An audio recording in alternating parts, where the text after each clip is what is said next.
Uppal elevated కారిడార్కి సంబంధించిన update ఇది.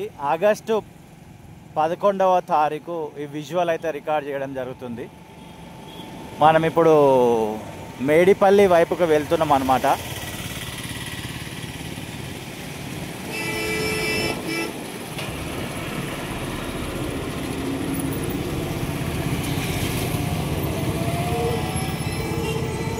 Pillar number 104 ఇది ఇట్లా గ్రీన్ కలర్ పరదా ఉందిగా పైన, ఇది pillar number 104. Next pillar number 105 and work వచ్చేసి మనకు పిల్లర్ నెంబర్ 106 వరకు అయితే అయ్యింది. ఇప్పుడు 105, 106 మధ్యలో జరగాలి వర్క్.